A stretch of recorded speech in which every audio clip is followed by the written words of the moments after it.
Hello, my name is Tracy Sinclair and welcome to Coaching in Conversation, the Mastery Series.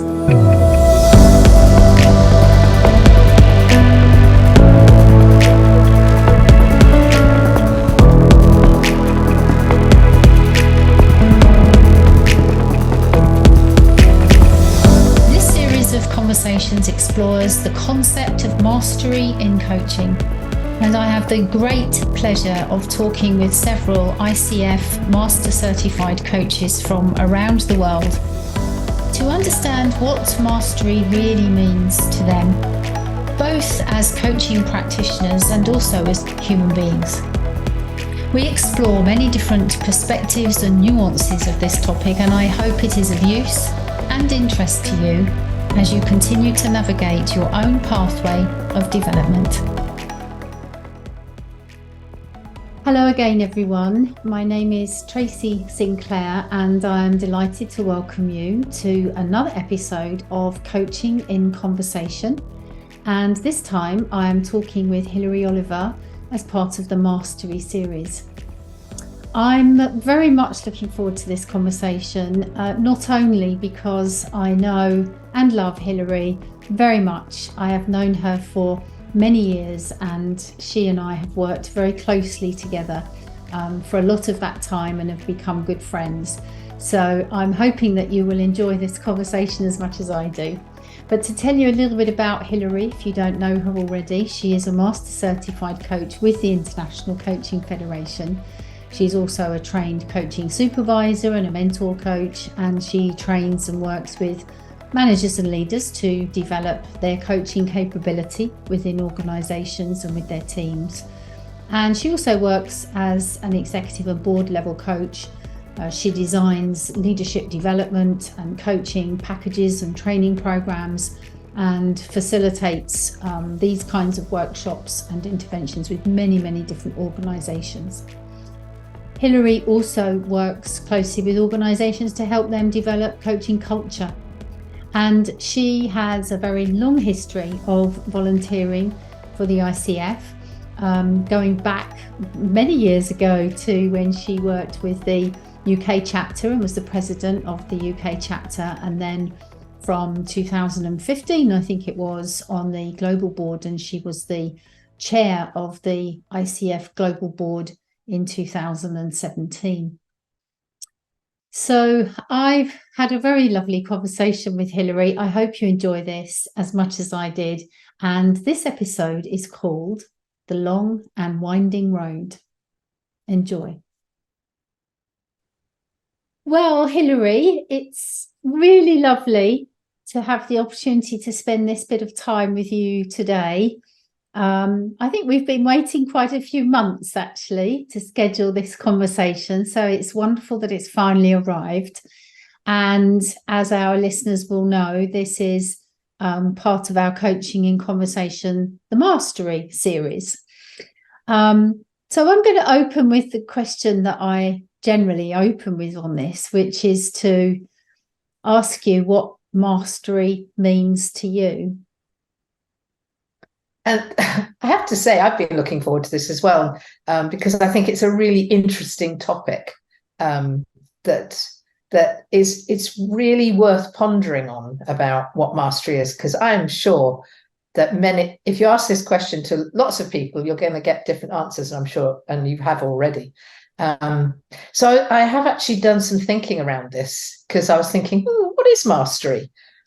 And it's really interesting for me, because I suddenly thought of, we've got our MCC coaches, and then you have MBAs, and then you have MSCs and what have you. And what is this mastery thing? And the thing that really struck me was that mastery isn't an ending. It's not a destination. So for me, mastery is a path along which I walk, or which you walk, depending on what you're wanting. That means that along the way, I'm gathering more and more experience, skills, understanding, and implementing those things in whatever is the chosen profession, mine being coaching, clearly. but it's that path along which you take. And it's so the other thing I thought about was it's a commitment to this whole thing of lifelong learning. And it's not at the start of the journey. Clearly, in terms of mastery, it means you've been on this path for quite a while, but it's a never-ending piece. So when I look at people and they say they're a master at something, for me, it's that they are committed to continuing to get better and better at what they're a master of. And that's, to me, is what mastery is that commitment. I'm really picking up there this interplay, therefore, between mastery and a master, because as you highlighted, I think there, master can tend to imply I've arrived, I've got it, I am it, whereas mastery is this ongoing lifelong learning, as I think you described it. Is that right?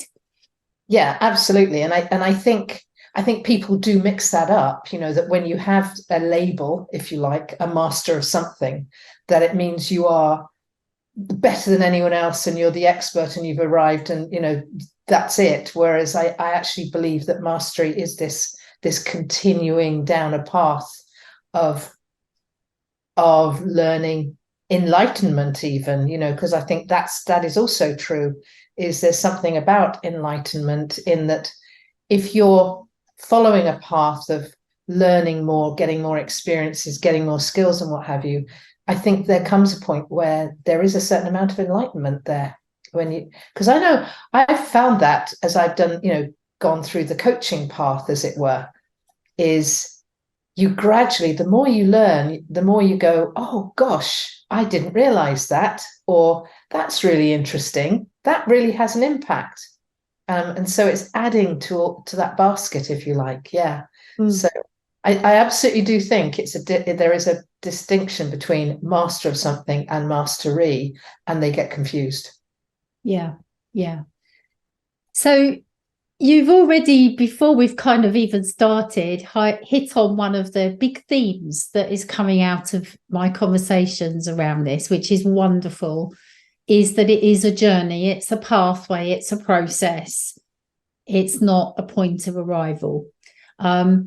You've also said two words that really intrigued me that I'd love to maybe hear a little bit more about. The first one was commitment, and the second one that you've just said is enlightenment. So could we just go back to the commitment piece? Because you talked about commitment to learning, lifelong learning. What's important about the word commitment there for you? It's if I want to be the best I can be and continue to be the best I can be, if I just suddenly stop learning, then that is my path is almost ended. And so if I want to ensure that I'm continually looking at things that are different, things that I haven't looked at before, you don't have to do it. But that commitment is saying, I want to be the best I can be. And the only way I believe that I can be the best I can be is to constantly be looking at what can I learn next? What can I do differently? Where do I need to go next, or want to go next, more importantly, to add to my thinking, my skill set, my experience. Whereas if I'm not committed to that, then it'll just drift. And then I think my own skills will drift. I'm a great believer in that we should have our skills in whatever profession we're in. I don't care whether it's, accountancy or what have you, but, for me, it's coaching. And for us, it's coaching, is that we need to continually look at those skills and make sure that we're following the path that says, I know I'm still doing the best I can do, the best I can be. So that commitment to me is really important, to continue to learn. It's about life, really, isn't it? It's not just about learning our skills. It's learning how to be better me all the time, or just how to be better. I'm not sure I like the word better actually, but it's that sort of thing. And I'm really noticing the parallel that you're drawing here between coaching as a context for us and life. Yeah. This sounds like this is a principle, if I could use that word, that cuts across that boundary into your life more generally. Actually, it's a really good point, because I think you're right. I was only thinking just recently, not because of this either, how all of I was actually focusing on all my working life, which has been very different over the years, going back. But actually thinking about it, it even goes before my working life, is that I have every so often, every couple of years, changed, whether that was when I was young and growing up. I lived in different places because that's how I grew up, because my dad was in the RAF. But then all through my working career, whether it's in the same company or a different company, I changed and I learned more and I gained more skills. But then also from a life perspective, that also had an impact on me. So yes, I think you're right in that it's something I believe in, and I'm committed to wanting to just get better in everything that I do. And that often means changing and learning something new and taking on a challenge. I mean, you know me, I do go in for challenges along the way. But I think that's also, it's about getting, being a bit more adventurous would also be in there as well. Yeah, you're right. It is a thing that crosses into my general life.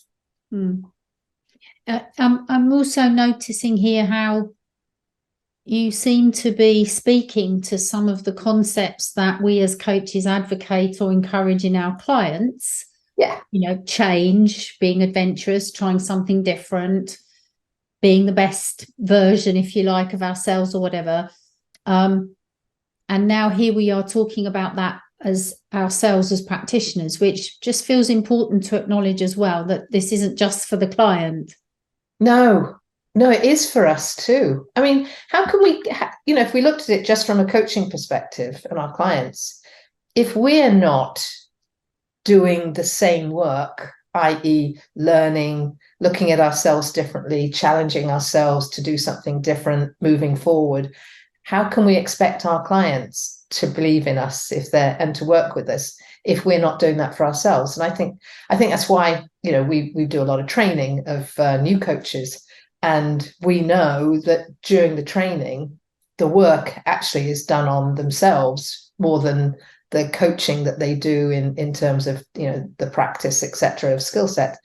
But it is about looking at themselves and what they want to do differently. And I know when I came to coaching, eventually, because 5 years before I really started to train as a coach, I had come across coaching and I wasn't yet ready. But I think it spoke to me about this whole idea of changing who I was and changing my perspective on life, and then helping others do that as well. It's just striking me, some of your language there, changing who I was and changing my perspective on life. So you talked earlier quite a bit about skills, but there seems to be something more than just behavioural skill in here. Is that resonating with you? Yeah, absolutely it does. I think when I came into coaching, it was at a time when I realised that I was allowing things to be done to me because I, for whatever reason, wasn't standing up for myself. And I really believe that, and coaching really helped me understand where I wanted to go and how to stand up for myself, if you like, in a way that worked for me as well. So I do think that it was an important crossroads for me. It's that path again that we go on. There was a crossroads that I came to that said, I either carry on doing what I'm doing and that wasn't working, or I try something different. And coaching is fundamentally about change. And Yeah. so that then leads me back to mastery needs to be constant change. You're always looking to what more can you do? What could be done better? What could be done differently? Where do I want to go to next? That to me is what really affects mastery. Yeah. Yeah. It's interesting you shared there that you came into coaching through being coached, which I know, you've shared with me before.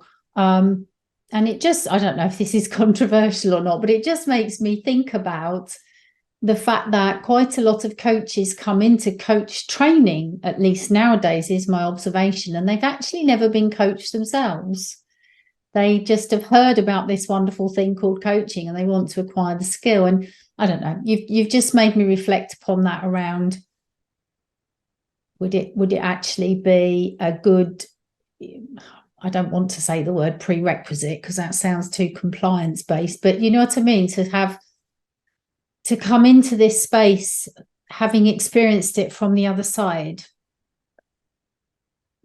Maybe it should be a prerequisite. I think there's a difference though. 20 years ago, coaching wasn't widely really known. You could say it still isn't. We know that we still have to educate and educate and educate, but it wasn't widely known.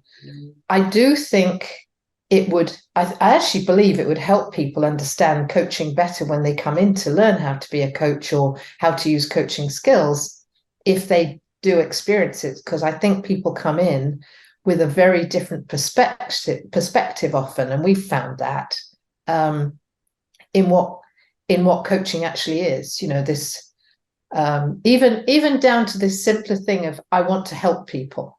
It's my kind of thing is it's not about helping people because that means they're helpless. It's a very different perspective, and yet people come in because they want to help people. And I think that in order that you move more, you move down that path towards mastery is getting rid of that perspective or that concept of coaching is about helping people. It's not. It's more about working with someone for them to see the change they want to make. Yes. Well, I've got so many more thoughts just about that whole idea going on in my head, but let's come back to the other word that you said. I don't want to lose sight of that one, which was enlightenment. So that's a lovely word. What's underneath all of that? Say more. It's interesting. The word just popped out, so hadn't really thought about it too much. But if we look at mastery as a pathway to ongoing learning, as you learn and do things differently, and you then start seeing perhaps even the world differently, perspectives differently, that does give a sense of enlightenment about your own thinking. So I think it's often used when you look at wise people. They talk about you get to a place of enlightenment. I'm not sure you ever get to a place of enlightenment. I think enlightenment, like mastery, is along that path. And if we look at that, it's sort of enlightenment really means for me, to open up a new way of looking at things, a new way of thinking, a new way of doing, and seeing what else could be there. I think that's what enlightenment means for me. It's a little bit like the purpose of life is life itself. It's the journey, that classic sort of Buddhist or other spiritual mantras. Yeah, I think that's true. Which is just a circle, isn't it? It's just a continual circle. There is no answer. It's I love that. The purpose of life is life itself. Yeah, that's what Just to play devil's advocate then, this sounds wonderful and speaks to my way of thinking and feeling about this as well. And we live in a world that is quite significantly driven by goals, attainment, achievement, milestones, badges, awards, markers, all of those kinds of things that are very much focused on the point of arrival, the destination. So what reflections do you have around how do we reconcile those things then when we are going for things like a credential or a renewal? Do you see what I mean? How do these things sit together for you? I think it's a really good dichotomy almost in that sense. However, and you know me, I love a good badge. I really do love a good badge.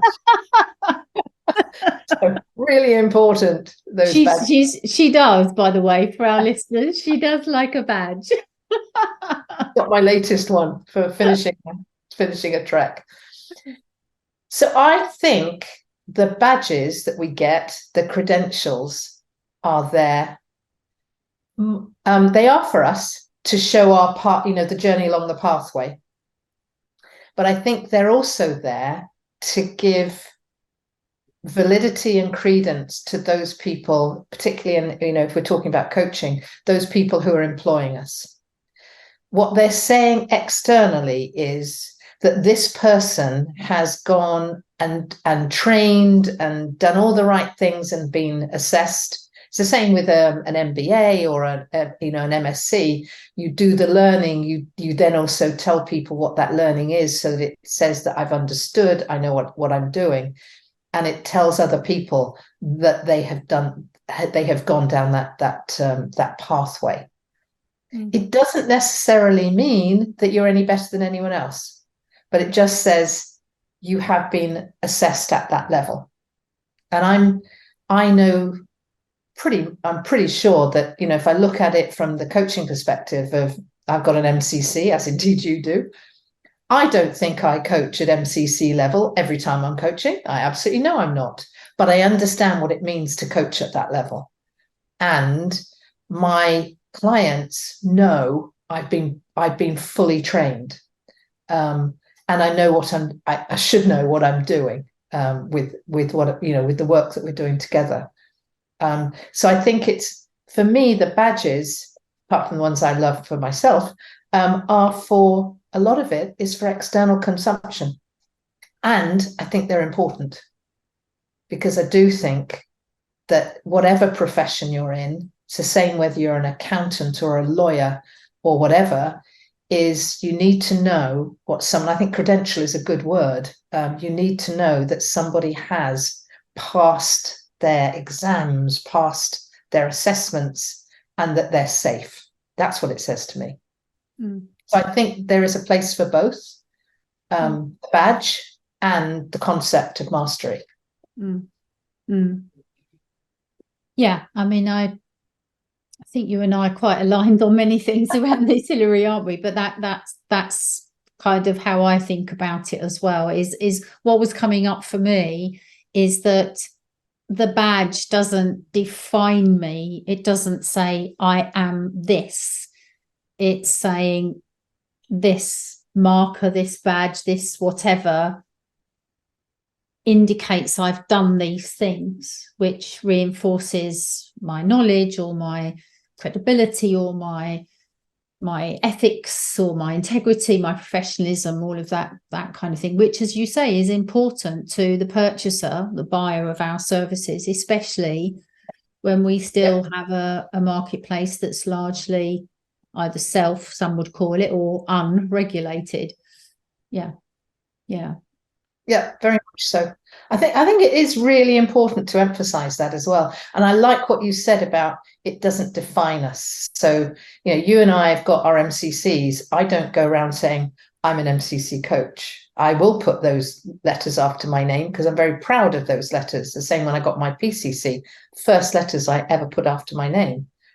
So I think we can be proud of that, but it doesn't define who I am.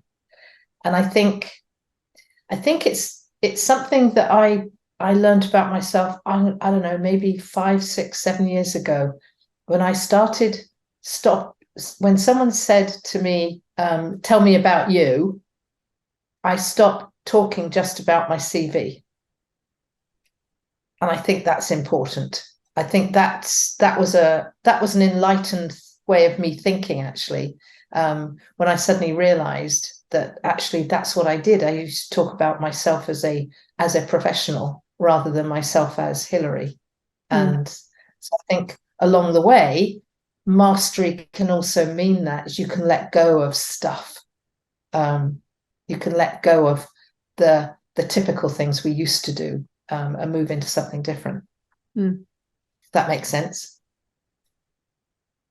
Does it make sense to you? As we would say in coaching. Indeed. Hopefully it makes sense to our listeners as well. May not, and that's okay too. Exactly. We will make of this what we will. Yeah.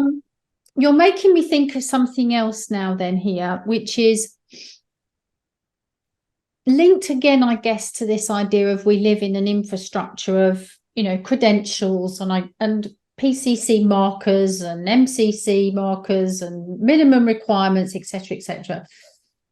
And there's this, what's the word for it? Sort of, I don't know, folklore almost around the MCC about how it's beyond skill, it's beyond the competencies, it's magic, it's, the mystery of the MCC. And of course, that all sounds very charismatic and lovely. Yeah.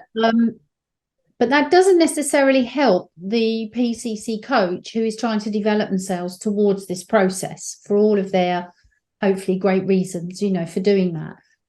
So what would you say to a coach who wants to start progressing towards this pathway, given that we've already said it's lifelong, but given that we've already also said there are milestones and badges along the way?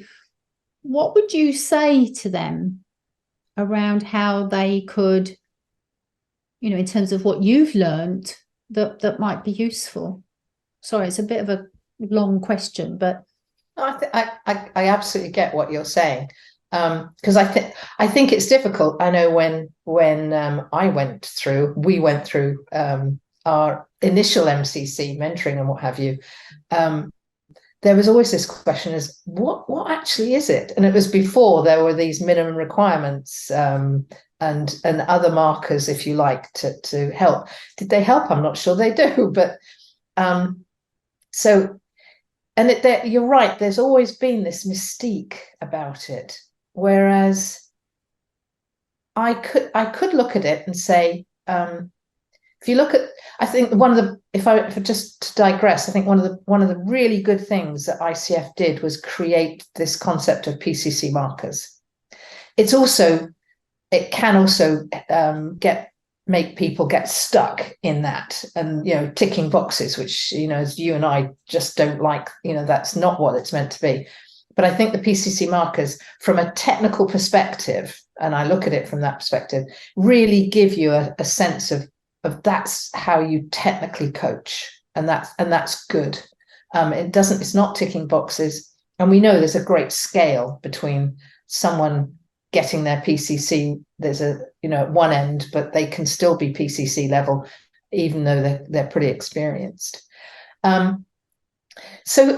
So we always talk about coaching the person, and I think it's more so at an MCC level, if you like. And so what I think helped me was to try and look at the markers for PCC and really understand those markers that really speak to understanding the person in front of me more. Not so much for me to understand them, but for them to understand themselves. I think that's the pickup for me, is what are the things that I could ask that enables the person in front of me to think differently about themselves, or to think deeper about themselves around that. So I think the PCC markers are a really good place to learn even what an MCC coach might need to look at. And if you linked the PCC markers to the MCC minimum requirements, you might see what you need to do as a person training through that. And I think it's about also listening to different people, because I know I listen to some, and I can also remember listening to some thinking, I have no idea why that's an MCC. I have absolutely no idea why that would have passed. And I think that's okay, because sometimes that is true. I don't know what people were hearing. So I would for me, I think it's to become a master of competencies. I'm just kind of thinking this through now. So be a master of competencies. So that means to be a skilled person and understanding what the competencies really mean. And I always love this expression that I use with it. It's like to make them less, not words on a page, but bring them to life. What does it really mean to demonstrate these competencies at a deeper person level?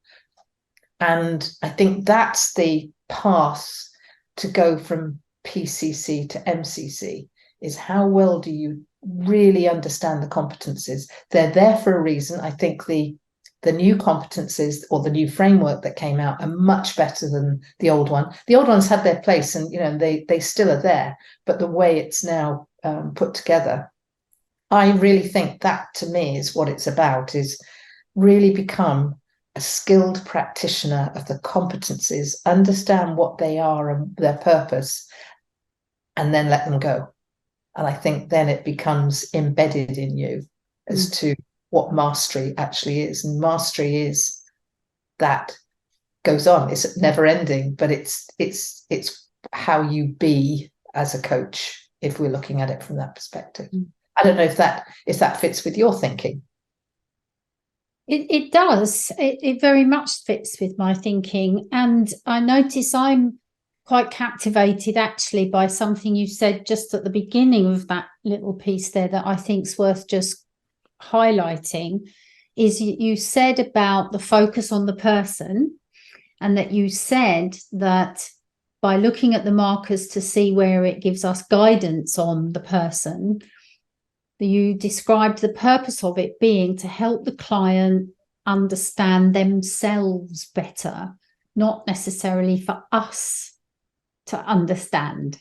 And I just want to kind of underline that, because that feels quite pivotal here, in that sometimes we can think that as the coach, especially when we hear all of this within the competencies around understanding the client in their context, or being sensitive to this, their environment, their organization, their culture, their values and beliefs, etc., there can be this assumption, and that means that I, as the coach, need to understand everything about them, when in fact the distinction that you've made that feels very important here is that the purpose is that they have a deeper understanding of themselves. And that to me is the most important thing. I think, yeah, absolutely right. It's not about us having to understand them. It's for them to understand themselves. And I sometimes think I hit on that in a sense in when I looked at the ACC minimum requirements. Sorry to get geeky here, but we know we're geeky.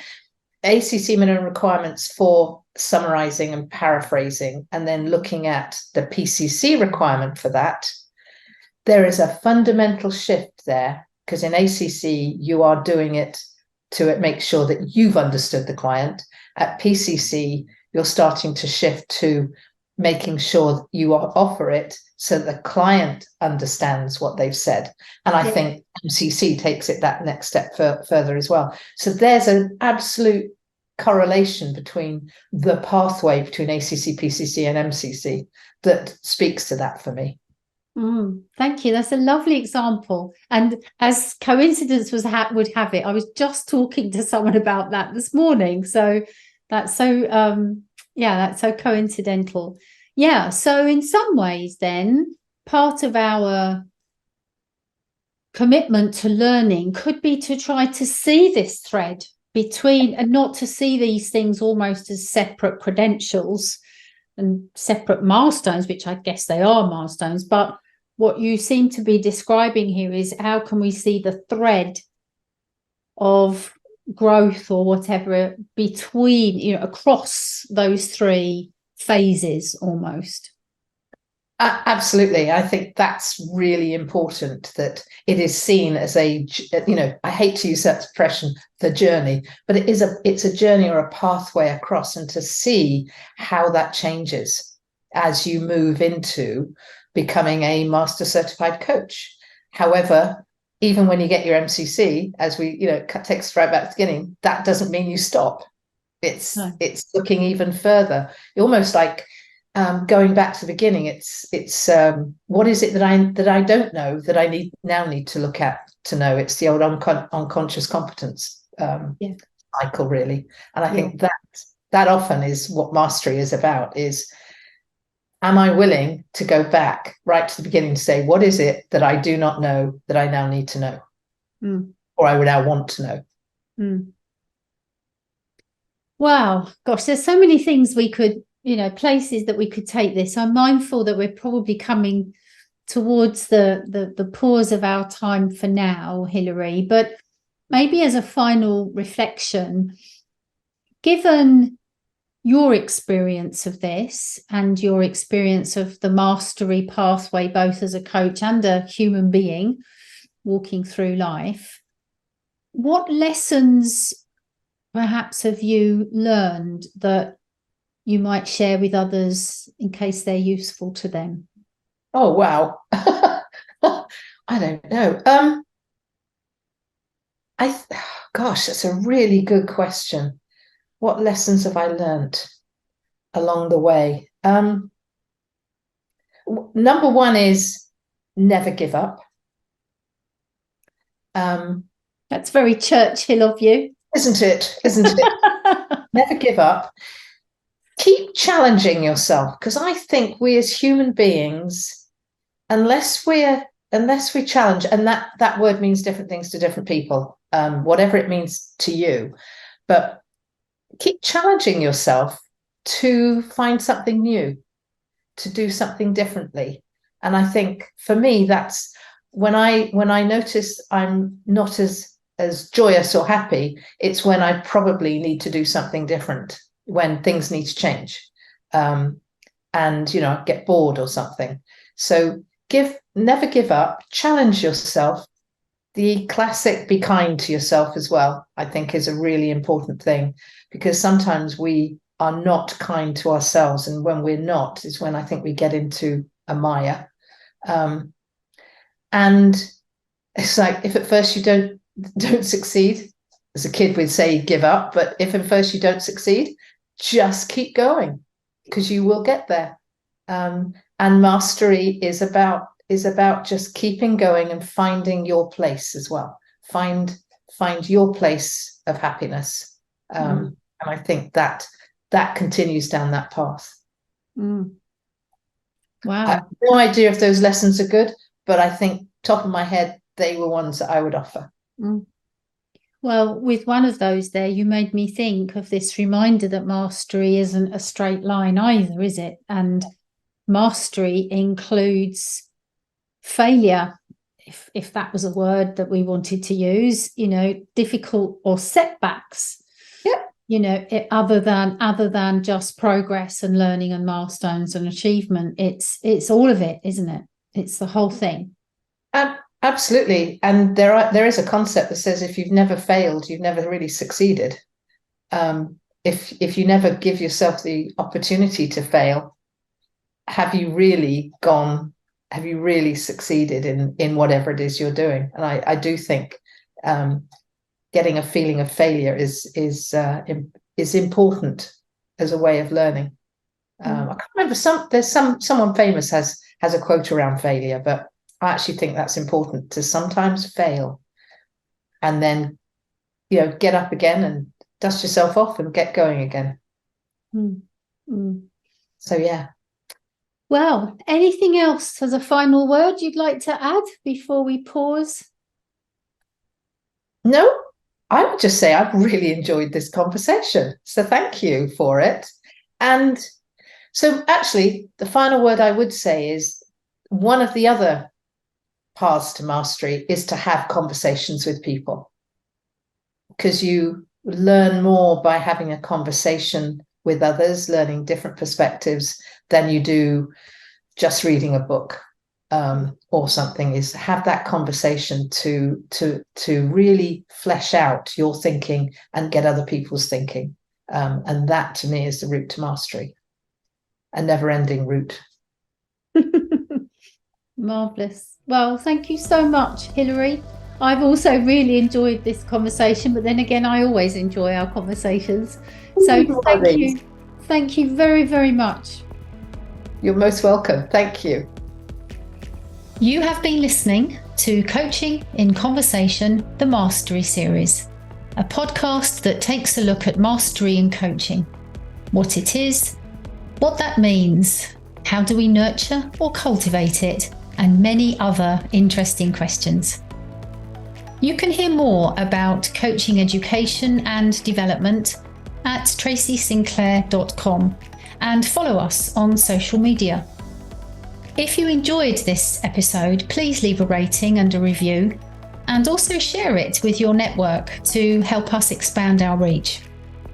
Thank you for listening, and see you next time.